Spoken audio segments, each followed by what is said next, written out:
Hello दोस्तों, आपका स्वागत है अपने ऑनलाइन चैनल में। हम आशा करते हैं कि आप सब खुश होंगे और हम दुआ करते हैं कि आप सब पर परमात्मा की कृपा बनी रहे।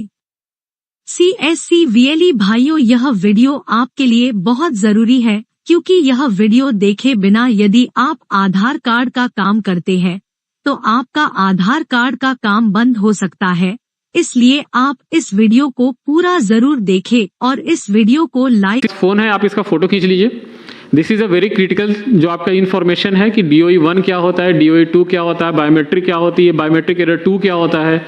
ये सारे एरर्स का आप एक फोटो खींच लो, अपने पास रेफरेंस के लिए आप रख लो।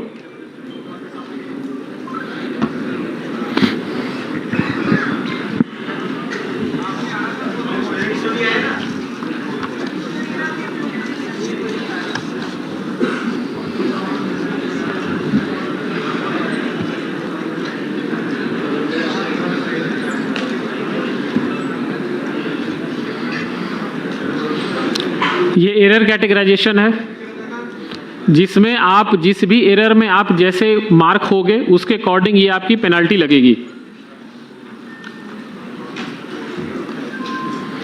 अब ये कुछ कॉमन सिनेरियोज है, शायद आपको ऊपर से या पीछे वालों को नहीं दिख रहा होगा। ये DOE 1 के कुछ सिनेरियोज हैं, DOE 2 के कुछ सिनेरियोज हैं। DOE 1 में आपका फ्रॉडुलेंट आता है, मिसिंग आता है, जो डॉक्यूमेंट बेस्ड एरर होते हैं। DOE 2 में आपका इनवैलिड डॉक्यूमेंट आता है, डेमोग्राफिक एरर आता है एंड पुअर क्वालिटी डॉक्यूमेंट आता है। DOE 1 मार्क होते ही आपको पता है किस तरह की पेनल्टी होती है। DOE 2 में थोड़ा सा कम पेनल्टी है बट उसमें भी पेनल्टी है। तो ये जो सिनेरियोज है, इस सिनेरियोज में हम आपका डेटा क्वालिटी चेक करते हैं।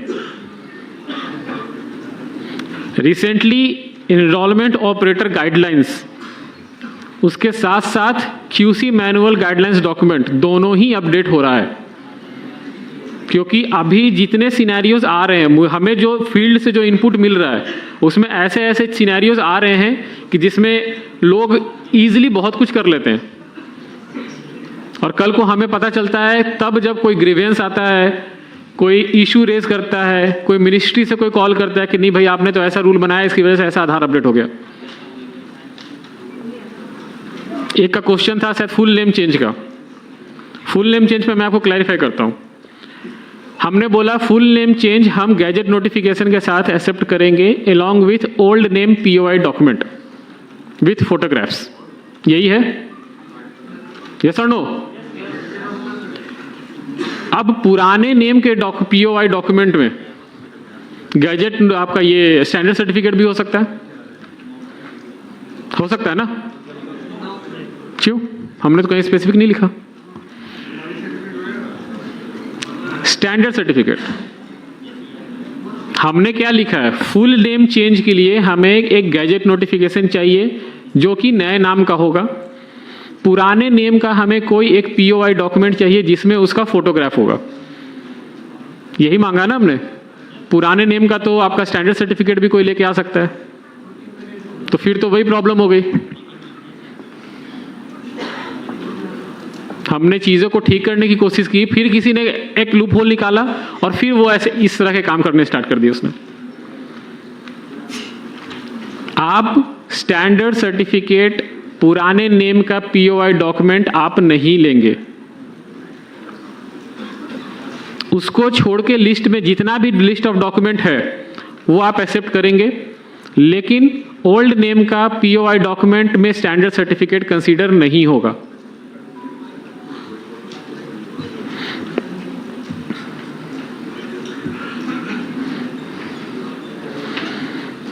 ये कुछ कॉमन मिस्टेक है जो मैं आपको दिखाना चाहता हूं। यहां पे फर्स्ट में है gender photo mismatch. Enrollment operator ने गलती से या इंटेंशनल या non intentional, I don't know, हमें नहीं पता चलता कि वो जानबूझ के कर रहा है या गलती से हो गई है, बट यहाँ पे फोटो किसी मेल का है और वहां पे इनपुट अब मेरे पास मैसेज आया फीमेल। हम इसको क्या करें? हम अगर इसको DOE 1 में मार्क करेंगे तो आप सस्पेंड हो जाओगे, पेनलाइज हो जाओगे, but we are forced to do दो। हमें वो करना पड़ता है क्योंकि यहाँ पे क्लियर इंस्ट्रक्शन है कि अगर जेंडर फोटो मिसमैच है then this is a DOE 1, this is a grave error. Second है एज फोटो मिसमैच। यहाँ पे जो फीमेल है उनका फोटो देख के लग रहा है कि अप्रॉक्सीमेटली 15 to 20 ईयर्स होगा मैक्स। एज जो मेरे पास आया है वो है 81 years.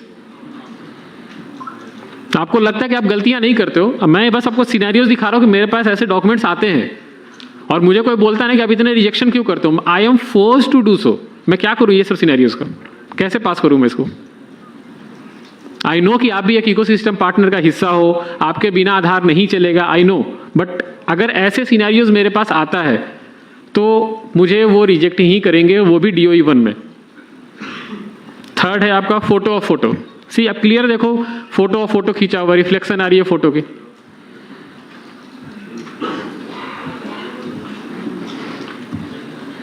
Unparliamentary language, human photo missing, देखो कुछ भी फोटो डाला हुआ है वहां पे। अगर इस पे आधार बन जाता है तो फिर से कल को वही होगा कि हनुमान जी का फोटो आधार बन गया, भगवान का आधार बन गया, किसी और का आधार बन गया, फिर आप हंसोगे बोल के ये कि देखो किसी का भी आधार बन जाता है। क्यों बन जाता है? क्योंकि हम ही गलती करते हैं। वो शायद हम उसको रिजेक्ट नहीं कर पाए और आपने उसको हमें फोर्सफुली भेजा कि आप इसको देखो, हमसे मिस हो गया और वो जनरेट हो गया।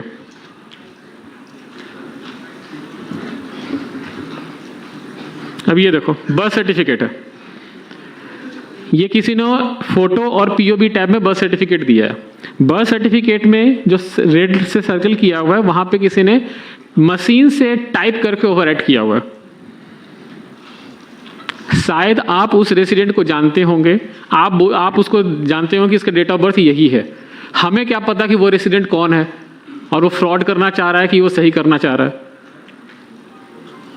अगर हमने इसको पास किया तो हमारे रिपोजिटरी में यही डॉक्यूमेंट स्टोर होगा। कल को अगर कोई क्वेश्चन किया तो बोला कैसे इनरोलमेंट ऑपरेटर्स हैं आपके, कैसे QC की टीम है आपकी जो ऐसे पास कर देते हैं।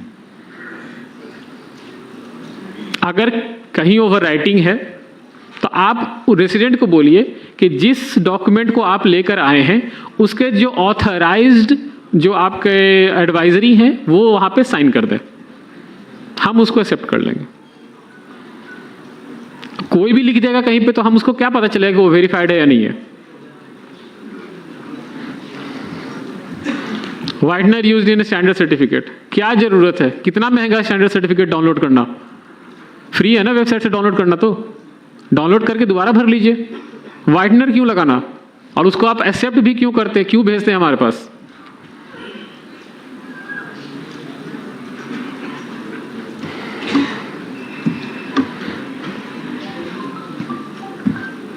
सर्टिफाइड डिटेल्स में पूरा ओवर राइटिंग करके दोबारा लिखा हुआ है।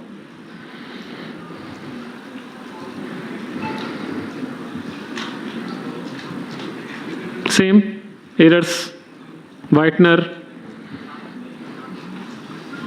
ये POR document, I don't no कौन सा डॉक्यूमेंट है।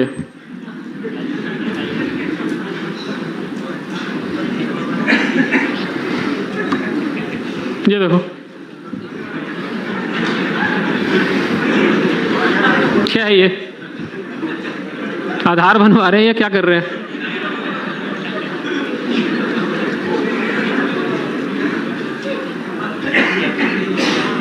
आप ये देखो, आपने सिलेक्ट किया school leaving certificate, school transfer certificate, extract of school record. ठीक, डॉक्यूमेंट क्या है? कोई पब्लिक माध्यमिक विद्यालय है, उसमें एक्सट्रैक्ट लिखा हुआ है, साइन किया हुआ है, और ये डॉक्यूमेंट हमारा अप्रूव लिस्ट में हम मानते भी नहीं है इसको। आप उसको भेज देते हो कि शायद कोई पास कर दे या चला देगा इसको।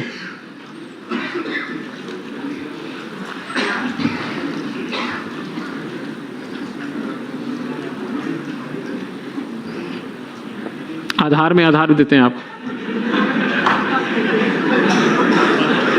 मैं आधार का एड्रेस देख के आधार का एड्रेस कैसे अपडेट करूं?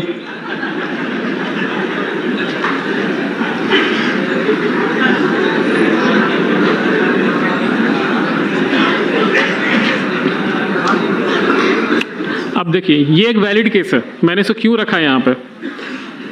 कभी कभी क्या होता है कि बर्थ सर्टिफिकेट जब बनता है बच्चे का, उसमें उसका नामकरण नहीं होता, और बर्थ सर्टिफिकेट जो है वो RGI इशू करता है, रजिस्ट्रार जनरल ऑफ इंडिया।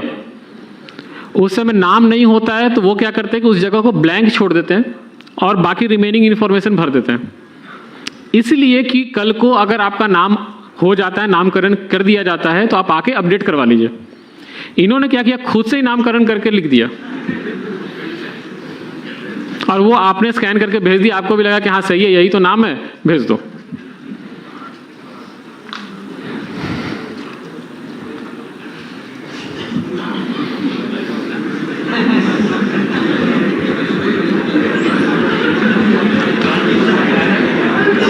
अब आप किसी का यूपीआई पेमेंट करोगे, उसके ट्रांजैक्शन हिस्ट्री से निकाल के स्क्रीनशॉट भेज दोगे आप, और कैसे आप उसको एक्सेप्ट करते हो, आई डोंट नो।